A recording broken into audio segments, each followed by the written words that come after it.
श्री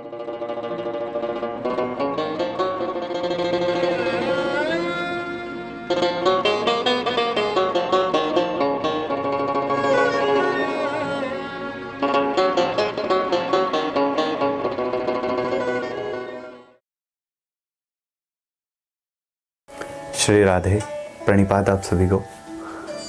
एक बड़ा सुंदर और अति मधुर चर्चा का विषय श्री भक्तमाल में से एक छोटा सा प्रसंग आप सभी के सन्मुख रखता हूँ। एक बार एक वृंदावन के बड़े मधुर संत और भक्त शिरोमणि में उनका नाम विराजमान था और भगवत नाम के इतने बड़े रसिकाचार्य थे कि बहुत बड़े मधुकर थे भगवान के नाम के।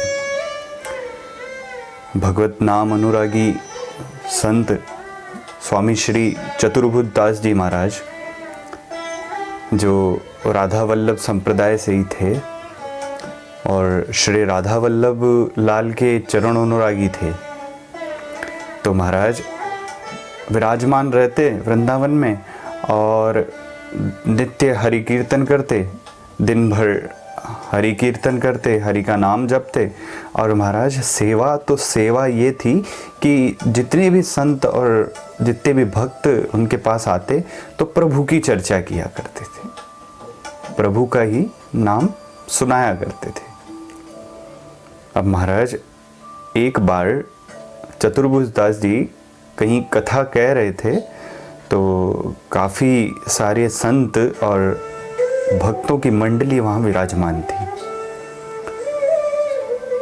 अचानक कोई चोर जिसने राज भवन में चोरी की थी और वो चोरी करके और उधर से आने लगा तो उसने देखा कि कोई बढ़िया से संत बैठे हैं, व्यासपीठ पर व्यास विराजमान हैं और कथा क्रम चल रहा है। तो आकर उन्हीं के बीच में बैठ गया कि भाई यहाँ बढ़िया है, यहाँ सुरक्षित हूँ थोड़ी देर, और बाद में जब राजा के सैनिक जो पीछे लगे हुए हैं वो चले जाएंगे और इधर किसी का ध्यान भी नहीं जाएगा कि इनमें कोई चोर होगा। तो महाराज वो आकर और वहाँ बैठ गया। उसी समय चतुर्भुज दास जी महाराज ये प्रसंग सुना रहे थे कि जो गुरु दीक्षा होती है, जब भी किसी जीव की, जब भी किसी व्यक्ति की, किसी आत्मा की गुरु दीक्षा होती है तो उस गुरु दीक्षा के बाद जैसे एक जीवन और मरण का जो एक चक्र चलता है, जो विधान चलता है, तो गुरु दीक्षा के बाद चाहे पहले कितने भी कैसे भी कर्म किए हों, सत्कर्म किए हों या पुण्य कर्म करके या फिर पाप कर्म करके, जैसा भी अपना भाग्य बनाया हो, सब जीरो हो जाता है, शून्य हो जाता है। और उस शून्यायतम जगत सर्वम में जब शून्य होता है तो गुरु दीक्षा होती है और गुरु दीक्षा के बाद एक नया जीवन की प्राप्ति होती है, नए जीवन का सफ़र वहाँ से प्रारंभ होता है। ये बात उस कलुषित हृदय वाले चोर के मन में घर कर गई। अब अपनी रुचि की बात, अपनी रुचिकर बात सब अपनी जगह खोज लेते हैं। अच्छा, जगत ऐसा ही है महाराज कि अपनी रुचिकर जो अपने हित में होगा तो अपने हित की बात जगत का लोभी प्राणी जल्द से खोजता है। अब महाराज दूसरे दिन वो चोर चतुर्भुज दास जी के पास पहुंचा कि बाबा, आपने ये कल कहा था और क्या वाकई में ऐसा संभव है कि पुराना सारा शून्य हो जाता है और नया जन्म हो जाता है? ये नए जन्म का प्रारंभ हो सकता है गुरु दीक्षा से? तो संत के पास सत्य का बल था। उस चोर के कलुषित हृदय में ऐसी घर कर गई वो बात, ये उस संत की सत्यता का बल था कि बिल्कुल वैसा ही हुआ। अब गुरु दीक्षा ली गई और नया जीवन प्रारंभ किया। अब जो चोरी का सामान था वो पकड़ा गया एक दिन और राजा के सैनिक राज दरबार में ले गए और राजा ने पूछा कि बता क्या किया है, ये चोरी तूने की है ना।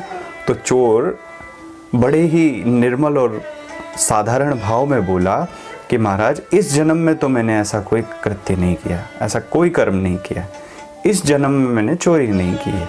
वो एक ही बात बार बार बोलता रहा। अब पहले क्या होता था कि एक फारे की क्रिया होती थी। फारे की क्रिया में आपके दोनों हाथ बांध के, जो अपराधी रहता था उसको उसके दोनों हाथ बांध कर, अब उस फारे की क्रिया में दोनों हाथों को बांध कर और सूत से दोनों हथेलियों पे बांध दिया करते थे सूत, और फिर घी में डुबोया करते थे। अगर जो सत्य है, अगर कोई अपराधी नहीं है तो सुरक्षित रहेगा, और अगर जो अपराध किया है और झूठ बोल रहा है, यदि झूठ बोल रहा है तो जल जाएगा। अब महाराज वो फारे की क्रिया हुई, उसके बाद उसका गुरु वचन में इतनी निष्ठा उस कलुषित हृदय में भी। तो महाराज उस निष्ठा के कारण, उस सत्य वचन के, गुरु के उस सत्य वचन के बल के कारण उसका हाथ नहीं जला। राजा ने तुरंत उतरवाया कि क्षमा मांगी कि भाई ये मैंने गलत किया। अब जिसने ये बात बताई है कि ये इसी ने चोरी की थी, उसको लड़ाओ।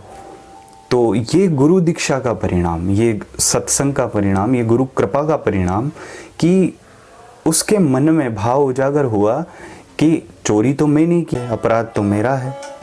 तो महाराज ये निर्दोष जीव चढ़ जाएगा खामखा सूली पर। तो महाराज इस बात को सोचते हुए ये विचार का जहाँ उद्गम हुआ, वैसे ही उसने राजा को सारी सत्य घटना बता दी कि ऐसा ऐसा हुआ था। अब राजा इतना भाव विभोर हुआ कि कमाल है, ऐसे तपस्वी संत, ऐसे रसिक शिरोमणि संत हमारे राज्य में विराजमान हैं और हमें पता भी नहीं। तो तुरंत उससे पूछा, सभी को माफ़ किया और राजा अपनी प्रजा समेत चतुर्भुज दास जी की शरण में गया, प्रणाम निवेदित करके और उनकी आरती और वंदन की।